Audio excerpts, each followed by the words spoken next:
Is there. He knows the bumper can and will be used.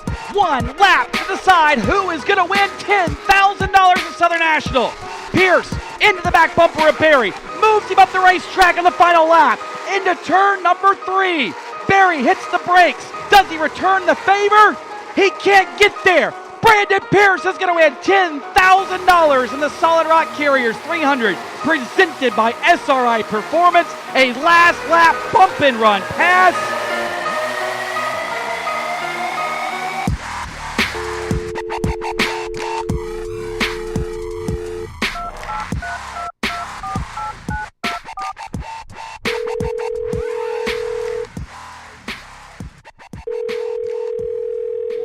Chris Ragle from the Cars Tour. He's the race director and man of many talents during the week, or at least we think they're talents. We're not really sure. We've got Chris Ragle on the line. Chris, thanks for joining us, buddy. Yeah, glad to be on here and glad to be doing our first post-event report with you guys at RACE22. Excited about the year and feel like we kicked it off in a good way. Absolutely, man. It was a really good weekend. It was good to be back at Southern National Motorsports Park. Great field of cars in both divisions and really good crowd, I thought. Yeah, it was. I mean, we hadn't been to Southern National for a few years, and I think that reflected on the crowd. And like you said, good field of cars. 27 super late models took time, and 30 late model stock. So, 10,000 to win both events. So I don't think we could ask any more, especially with the weather and the way it was. So excellent open weekend. Do you feel like you extremely lucked out on the weather? I'll tell you what, we did. Dodging everything we had to do on Friday, and then Saturday that had looked good and then looked worse. So but we stuck it out and it worked out well for us. So big thanks to the fans and everybody for coming out. And I know there's a lot of questions in the air and stuff about if we were going to get it in. So big thanks to those fans for having faith in us and coming out and catching a good event. And we definitely got to give a big shout-out to your boy Mike Bushy, who I think he cleaned the track off about 373 times. He does. And Mike, Mike, I was talking to him on Sunday. We work with Mike on plenty of occasions, touching the cars, but he works just as hard when he's working on the racetrack. At Southern National, they're lucky to have him over that way, and you go to a lot of these places when you tour around, and you can really see who takes care of their places and those who maybe let some of that stuff go. But Michael Diaz and his staff over there at Southern National, Mike Bushy, and all those folks are just great to work with, and they were ready for us. So that's awesome. Yeah, absolutely. Southern National is always ready to go, and anytime you got Bushy helping, that's a good thing because he's definitely passionate about the sport. But I want to dive right in here. A couple of things just kind of come across. I'm gonna give you the hard questions first. Yeah, perfect, awesome. One thing was, a lot of people I seen, talking, just being there at the track, talking to people, man, they were really frustrated with the late start. They thought weather was coming, and they thought you guys, were not taking that seriously. And I don't think that was the case at all. I just think it was just the momentum of the day. But I'll let you tell us about it. Yeah, I mean, there's no other way to say it than starting late like that. I don't know, we were probably 20, 25 minutes late, and that just sucks, and that's not good. It's not good. It's one of those things where, something we usually take pride on, and that we're usually pretty good at, and, but, like I said, like I tell everybody, and it's no secret, from our standpoint, this event that we do every year, going back to last year, even with Tri-County and then this event here. This event that we do is our hardest event that we do all season. It'll be harder than the Old North State Nationals paying $30,000 to win later on in the year. This race here is the hardest event logistically because you're taking a lot of new competitors in both divisions. People, majority of the time there's a lot of folks that's never raced with us. We've always got some new staff folks. Everybody's kind of got that off-season mentality, and then you throw weather in that, and a 3 o'clock start when we usually have all day. All the other 10 or 11 events we start at 7 o'clock, 7:30. Right. So this is the hardest event logistically for us to pull off. So it's just tough, So it's something that we have to get better on, and that we usually are pretty good on, and. It's definitely not a thing of being serious or not. But it is tough for us. But yeah, that's a big pet peeve of mine personally, and I think as a series we like to be punctual, and we just weren't. So we've got to get better at that, and we will. All right. Next hard question is, some people feel like there was some inconsistency in the way that you guys called the spin out late in the race with Mason Diaz and Preston Peltier. Take us through the process of what you guys saw and what made you decide not to penalize Peltier. Well, it's like I tell these guys, and we talk about it. Anytime there's an incident on the racetrack or a yellow flag for contact or anything like that, the race, can be basically ran its entirety without me being involved. I guess we've got the competition yellows with 40 laps now, but if you take those out of it, the race can be ran up until those points without me being involved at all. Once there's an incident, then it forces me to the competitors put me in a position to make a call, right. So that was an incident that, when I first initially saw it right off, naked eye and stuff, watching it, that I thought the 33 did dump him. I did. And then I went over there and looked at Pit Row TV's the broadcast, and they rewind it back for me.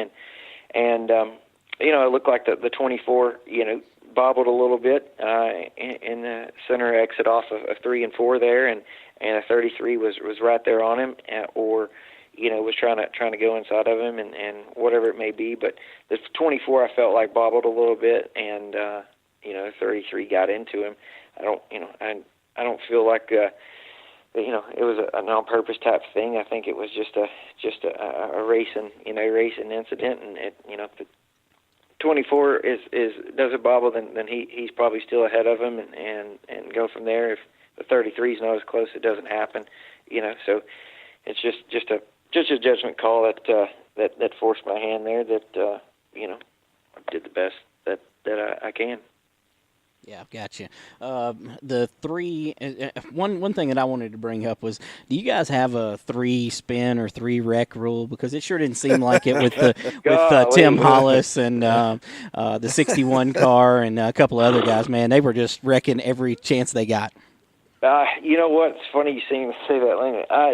That's what I'm thinking in the tower. I'm like, that's maybe we need that. Oh gosh, and the worst thing of it was guys that were just consistently, beating themselves up. Yep. For 22nd spot. So man, that's if there was ever a race that made me think about it, it sure was that one. Well, I mean, going forward, are you planning to, put something in just to make sure that doesn't happen again?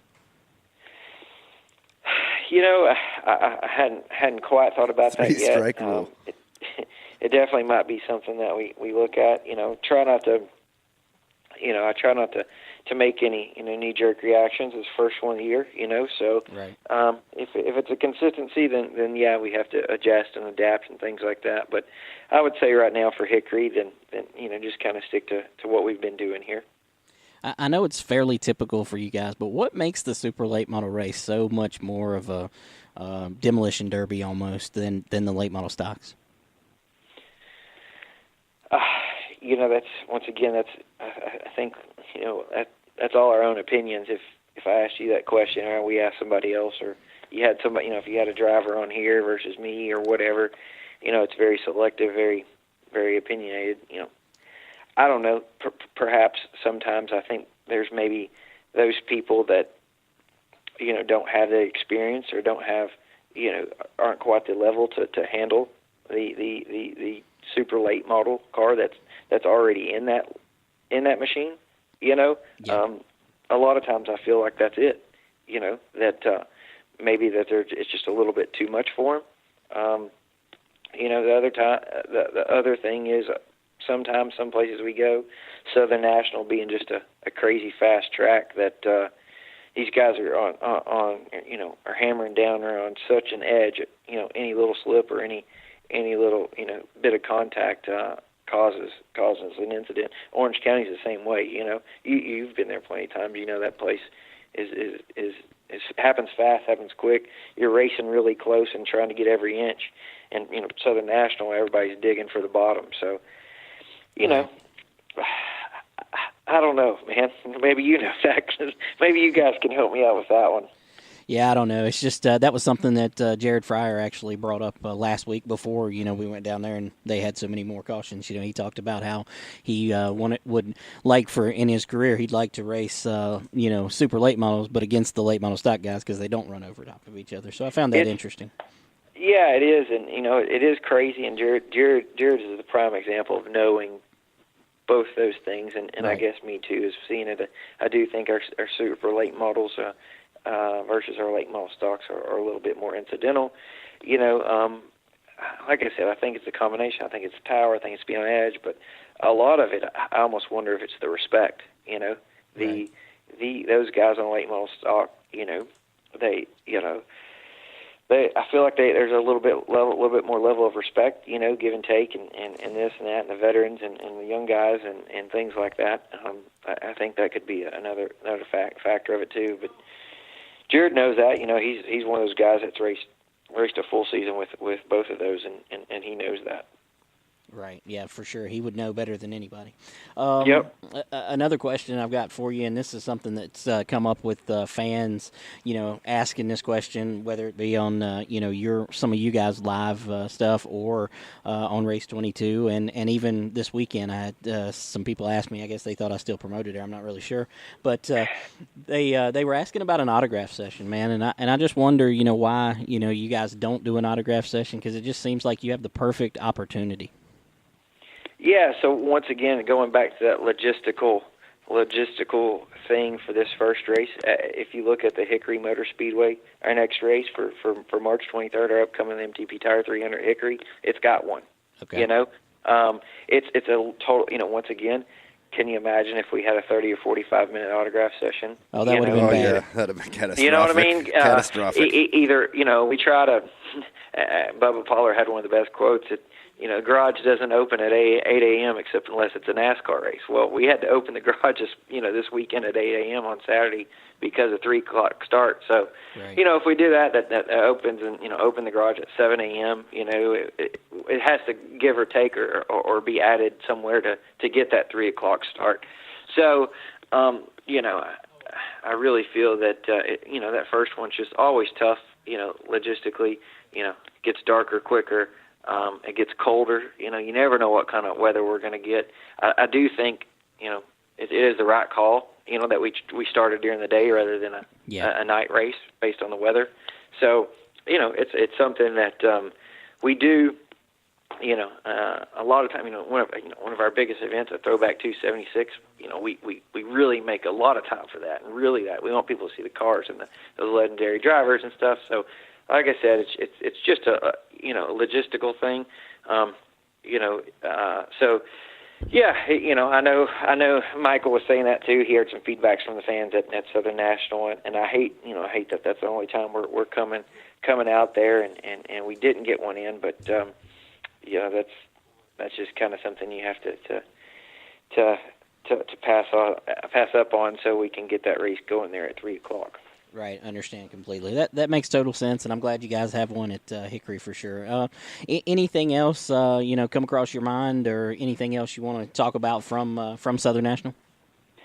Well, I mean, I think overall, I think from all aspects, I think it was a good weekend. Two great finishes at the end of the day. While there's always things, like I said, being on time and some of the cautions, and we had the red flag, with Brandon Willard, and just give everybody an update there with our flagman Brandon Willard. He's back. Glad to see him back. That was a scary moment for sure. But he's back 100%. He'll be at Hickory. So I hope everybody comes and shakes his hand and tell him not to scare the hell out of us again like he did. So, yeah, I think overall it was a good weekend, something to build on. It was cool seeing Brandon Pierce get his first win, and obviously Bubba doing what he does. He doesn't race with us often, and is not gonna run the full schedule or anything like that. But I think when you look towards championship points on the late model stocks, you got Brandon as Pierce as an early leader, but Josh being second heading to Hickory could set a precedent for early points. Yeah, I mean, absolutely. you guys know that we only run 11 points races, so you have to minimize your bad events. So and then on the super side, Bubba's probably not going to run them all. You got Jared Fryer had a good run, and Brandon Setzer that's up there. So I think it's a great start to the year, and a lot to look forward to for Hickory. Yeah, I think Hickory makes things really interesting, especially Brandon Pierce. He was, here with us last week before his big win this weekend, and he absolutely hates Hickory. So, he's going to have to find a way to put himself in a good position there to keep his points deal going. And it should be interesting. Josh is always good there. And, I mean, there's a host of guys that will probably enter that race that are locals or semi-locals to Hickory that'll be in the mix. So Hickory is shaping up to be a really good race. Yeah, no, it is cool, especially like I said on the Touring 12, we had them fill out sheets. What's your favorite track? And about half the Touring 12 said Orange County, so we got that one right after that. But Josh Berry definitely put Hickory. So, yeah, so I think these guys, and if you look at the stats on Car Store Digest, they'll show that Josh has been the guy to beat there. But like you said, we've always get some local guys like Austin McDaniel has great stats there, so hopefully we'll see him. And then, and two, like I said, it's our second race for the Supers. We've never went there this early in the year, so on the late model stock side, guys won't have but one weekend of to get on that track, and usually the Supers have the Easter Bunny and things like that to be there at. So it's going to be interesting to see. What kind of field and what kind of race we got here at Hickory here in a couple weeks. Chris, give us a lead in. Is there, as far as rules wise, you guys have kind of taken the forefront on a lot of that stuff after post week one. Do you feel like you're still headed in a good path? Do you see things, maybe we need to do different? And any update? Think it was, kind of a shortened weekend, not with as much practice as normal or whatever with the weather delays and things. So from a rules perspective, you still think we're on track heading the right way, or? Yeah, I mean, there's a couple. I feel like our motor packages and stuff like that. We had all three. We had on the late model stock. You had a Kowalski, enforcer there. Built enforcer was first. Josh Berry Harrington was second enforcer, and then a Ford with Deke was third. So I felt like there was pretty good parity. We went pretty in depth on the tech. It's $10,000 check, so sure. Got to go a little bit in there. For as far as the super side, once again, I know it was a McGinnigill and McGinnigill and Jared's. Preston Peltier had Progressive, and then it was a Hamner and Bubba's. So it was excellent to see those two different parodies in both divisions. A couple things. One thing is, it's probably, like I said, I don't mind stepping up and saying, we did the knockout qualifying at Southern National. It's something that I like, and some people don't like. Some competitors do like, some don't. It really doesn't work if you don't have a pit wall. It's great for a place like Concord or South Boston or Myrtle Beach. Hickory was going to be knockout qualifying. It will not be, just because while we have done that before, it's just more ideal to do when you have a pit wall and a little bit more space. Go back to single car qualifying. We're always trying to adjust. We haven't really put a lot of schedule and things like that out there, so we feel like that's a small little adjustment that we can, without changing the whole thing or being a last minute game changer that we will do. So those are the couple of things that I guess rules wise and things like that will adjust from week 1 to week 2.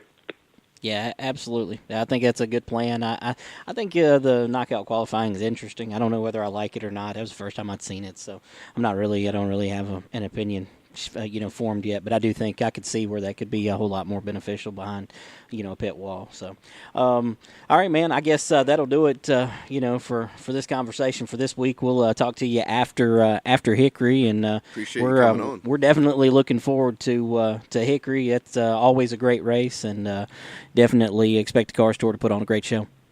Yeah, well, once again, I appreciate everything you guys do. Y'all had full force there at Southern National, so appreciate all your coverage. And I know y'all hear a lot of stuff about the tour. Well, we hear a lot of stuff about you guys, so I know people really appreciate and really get into seeing those stats and seeing some of those things that you guys do, and we appreciate that, and I know a lot of the fans do too as well. So appreciate everything you guys do for the Car Store and for the competitors. Well, hopefully not everything they said was bad. No. It was a positive deal. It was all positive for sure. So people really like to get that stat, like that information, and be talked about. I think that's probably one of the long lost things in short track racing is getting that information, those statistics and stuff like that. That people like to feel like they know what they're talking about when they're sitting in the stands drinking a beer watching a Car Store race. That's awesome. Absolutely. All right, man. Have a good night. Thank you for joining us. All right. Thank you. Yep. We're sorry. The number you have dialed is not in service at this time.